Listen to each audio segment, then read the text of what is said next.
Good day PVL FIBB Volleyball Updates po muna tayo ngayong araw, September 24, 2025.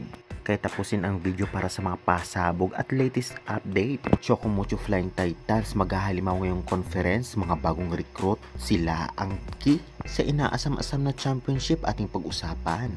Syempre, Alaysa Solomon, unang laro sa Japan, nagpakitang gilas agad sa JT Marvelos laban nga sa Hisamitsu Spring. Grabe! FIBB susuportahan ang Alas Pilipinas men's at kahit women's. Grabe talaga ang volleyball sa ating bansa, lalong sumisikat. Tapatang USA versus Bulgaria magaganap na para sa inaasam-asam na semifinal slot. Iran panalo kontra sa Serbia. Grabe, pang international talaga ang level ng Alas dahil pinahirapan nito ang Iran at ngayon ay talagang pasok ang Iran sa top 4. Josh Ibanez kinilig nang talagang i-follow siya. Ito ang si Taisa Daher, isa sa mga iniidolo niya na Brazilian player.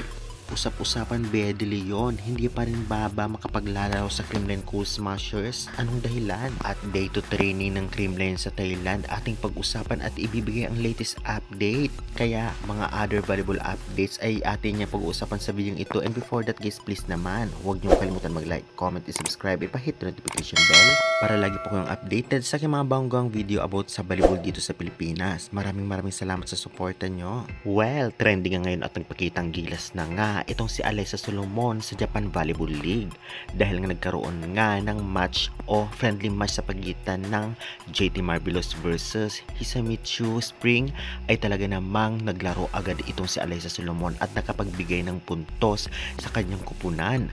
Grabe, alam naman nating napakalakas nitong JT Marvelos at talaga namang isa itong si Alaysa Solomon sa naging import dito na sinuportahan ng maraming Pinoy at matagal niya ng pangarap na makapaglaro sa Japan at international dahil sa kanyang ibinigay na puntos.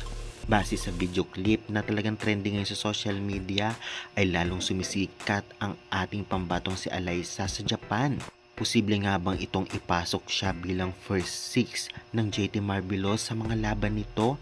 Well, masasabi nga natin na talagang makapaglalaro talaga siya dahil mahaba-haba ang Japan Volleyball League kumpara sa PVL. Kaya syempre, congratulations sa iyo Alaysa at ipagpatuloy mo lang ang pagpapakitang gilas mo dyan sa Japan at lalong maganda ang experience na makukuha mo na pwedeng gamitin sa paparating na international game ng Alas Pilipinas sa mga susunod na taon at buwan. Trending din ngayon at pinag-usapan, FIBB Brewing 7-year development program for PH Volleyball, men's and women's. Ito nga ay talagang totoong magaganap at focus na ang PNVF at FIBB sa ating kupunan ng Alas Pilipinas men's and women's. Dahil nga sa ganda ng performance sa kanilang pinakita sa FIBB Men's World Championship 2025 at nagkaroon din ng issue sa ibang mga influencer kagaya ni Tulfo na nilalangaw daw itong venue ng FIBB dahil sa mahal ng ticket, ngunit narank nga ito ng FIBB management na 10/10 na talaga namang maganda daw maging host ang Pilipinas pagdating sa ganitong tournament o World Champion Tournament. At maganda talaga ang future volleyball sa ating bansa dahil tututukan na ito 7 years start from now. Grabe, nakakatuwa ito. Lalong-lalo na pinakita talaga ng Alas Pilipinas na kaya nila makipagsabayan sa World Champion gagaya ng Egypt, Iran, Tunisia at iba pa. Kaya kaabang-abang ang future volleyball hindi lamang sa men's kahit women's. Kaya guys, sa 7 years na yan, sa tingin mo may ibubugo na ba ang ating men's and women's Alas Pilipinas sa international volleyball? Well, aalamin natin yan. Samantalang ang team na muntik ng matalo ng Alas Pilipinas, ang bansang Iran, ay talagang panalo laban nga sa napakalakas din at na-upset nila ito. Ito ang bansang Serbia. Nanalo nga ang Iran sa loob ng 5th set sa mga scores na 23-25, 25-19, 24-26, 25-22 at 15-9. Marami nagsabi kung kaya nga ng Iran ito na kayang tapatan ng Alas ang Iran, kaya Kaya din ng alas ang Serbia kung sakali, napakalaking sayang talaga. Ganoon pa man ay wala na tayong magagawa at mag-move on na. Suporta na lang natin ang nag-iisang Asian country na pasok sa top 8. Samantalang inaabangan din ang bakbakan ng USA versus Bulgaria.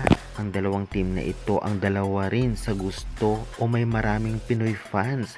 Hindi lamang nga ang Japan ang may maraming fans dito, kundi ang Bulgaria national team at itong USA. Kaya naman maglalaglagan sila sa paparating na battle for top 8 para sa semifinal slot.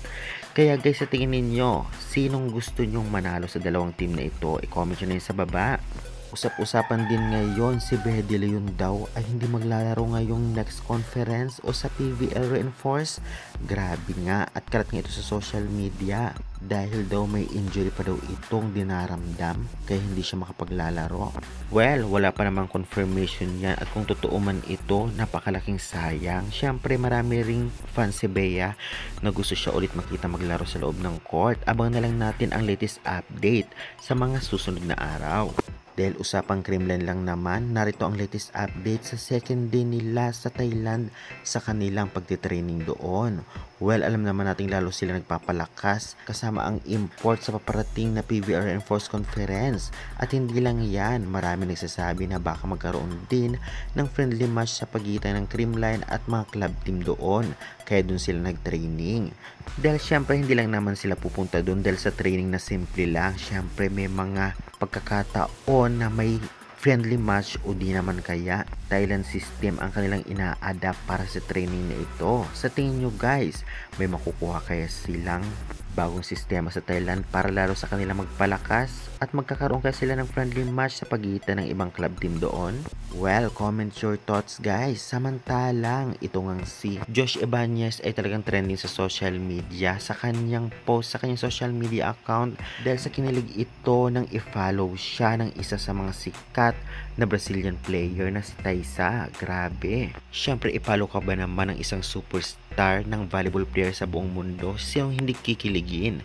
Syempre ayan ang post nito ngang si Josh Ibanez. Samantalang Jed Disquitado, masayang masaya at kinilig din nang i-follow din siya nitong si Darlan Souza, ang star player din ng Brazil. Dahil syempre idol na idol niya ito at isa sa mga inspirasyon niya sa pagbabalibol. Kaya congrats sa iyo Disquitado. Well, mukhang silent lamang sila ngunit talaga namang deadly. Ito ang Chocomucho Flying Titans. Sa tingin natin ngayon ay parang hindi sila matunog at parang wala lang, ngunit puspusan din ang training nila kasama ang kanilang import na hindi pa nire-reveal. Kaya naman alam naman natin magpapasabog ang Chocomucho sa part na conference na ito. Kaya naman kaabang-abang ang kanilang performance kasama ang mga bagong recruit at kanilang import. Syempre aasahan din ang pagbabalik ng ibang players para maglaro. Marami din nag-i-expect na talagang comeback na malakas ngayon ang Chocomucho. Well, tignan na lang natin. Kaya guys, anong nagustuhan yung topic natin for this day? At anong mga bagay ang gusto niyo pang malaman? Syempre, lahat ng latest update ay ating ibibigay dito sa ating channel. Kaya mag-subscribe na and pahit the notification bell. Maraming salamat sa suporta nyo.